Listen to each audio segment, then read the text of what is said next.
Is Mk1 actually worth it? Now, when we put into full conclusive thoughts now, we're almost at a month into the actual, well, not even to the actual release from early access, which was the 14th. The 19th would be a full month. But we're looking right now, is Mk1 actually worth it for buying it? For me, yes, strategically, just to be able to get better. I feel like it's the most inviting fighting game right now. Obviously, Street Fighter 6 is far more competitive, and Tekken's just hell no on the league on its own. And then just anything else is probably just not commercialized enough for a casual. So on a casual standpoint, strategically speaking, and if you just want to feel more grown, I guess you can say, like way more mature, then yes, Mortal Kombat is worth it. Now, it is a $70 tag. There's a lot of bugs in there. There's things that need to be fixed for sure. We also didn't get the early access stuff. There's not a lot of content, I would say, at least for right now at launch. I don't know if they're taking this as a marathon approach where they're not going to rush out everything. Instead, just kind of thin it out or spread it out on like what was MK11, like a 4-year span, I believe. I don't remember. I think MK11 came out in 2019, I believe.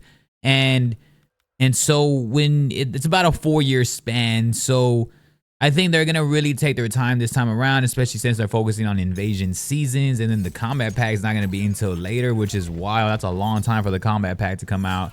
When I initially got the game, I was stupid. I was just like, oh, am I gonna get early access characters combat pack? Perfect, let's get it. It's well worth it.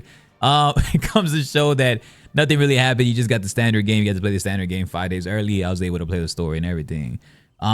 Did that make a huge difference? Yeah, because I got to fill out the game. I got to do everything. But in honesty, I was like, man, I actually like playing the game now more, because now that I've already got all the jitters out, I've got all the other stuff that kind of like putting the pressure on myself trying to do stuff. I was like, man, this is cool now. Like, I recently started picking up Kitana. And Kitana's she was very hard for me at first, but now that I understood the foundation of the game, that can be also helping from early access and just getting the game now before it keeps evolving, you know. I use Kitana now and I'm like, man, this is a damn great time. I've been streaming a long time with her. I'm actually gonna go back on stream after this video right here, and I'm gonna be running with Kitana again.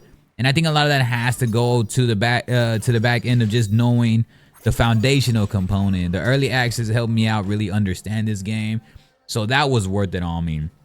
Right now, MK being worth it, it can be a split decision depending on who you are.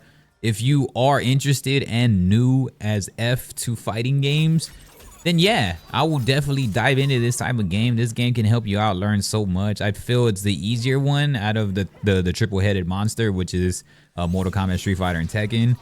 And I would say I would definitely dive into this. But there's not a lot of content here, but they keep it very simplified. The UI is fairly simple. Everything's just real simple. And I think if you're a avid gamer, you don't like anything that's too simple right now. So it just depends on who you are also, right? If you're a gamer that's like super sweaty, well then of course you're not really gonna like MK1, especially right now at launch. There's just not a lot to really grind for. Invasions you can beat pretty quickly, at least the first season. There's no combat pad. There's not really additional content. A lot of my friends and people that come through on my streams are always telling me that they completed all their content already.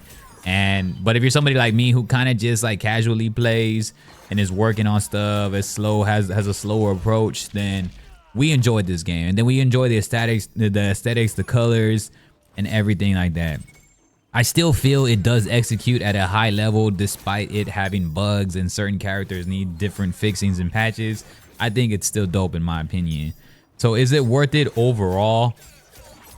I would say that Mortal Kombat is worth it overall. It is a steep price tag, but you got to understand, like, they literally just ended the last MK11 tournament not too long ago before MK11 launched. So people play this game throughout its whole span, similar to what people do with like battle royales, people with everything. So usually games nowadays, when we're buying games, they can die on approach, or they could just like not really have that longevity of that. And then at the end of the day, Mortal Kombat is Mortal Kombat as a fighting game. When I stream this game, it is hard to stream fighting games and for people to want to watch fighting games. And for us, fortunately, people love to hang out. One, because Mortal Kombat has instilled commercialization and mainstream audience due to just knowing classic characters like Kitana and Scorpion and everybody. Everybody knows these characters. And so it is a great time if you're interested in that.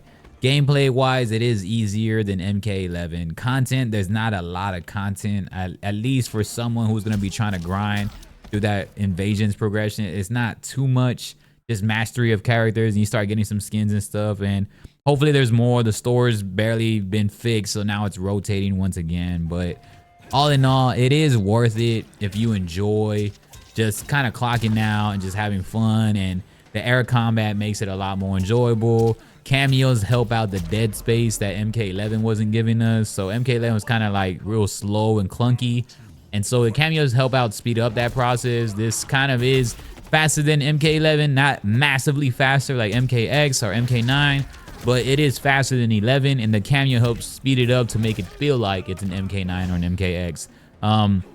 All in all, it's always going to be a dope game, and if you're a fan, of course, get it. If you don't have the money yet, that's fine. You're not really missing out on too much. But if you do have the money and you're looking for something else to dive into, then yeah. And it has a great story. And so I'll definitely say MK1 is worth it, man. But all in all, it's not perfect. It is flawed. And it is kind of somewhat underrated to some extent. Like on Twitch, it maybe has like, what, 6,000 viewers average. And MK1 and Street Fighter 6 average around the same amount of viewers. So you can tell that people really like either of those games pretty well, man. So I would say yes, though. Dive into it and check it out, bro. And let me know your thoughts and who's your main. Who you maining with, man. I appreciate y'all. Peace out.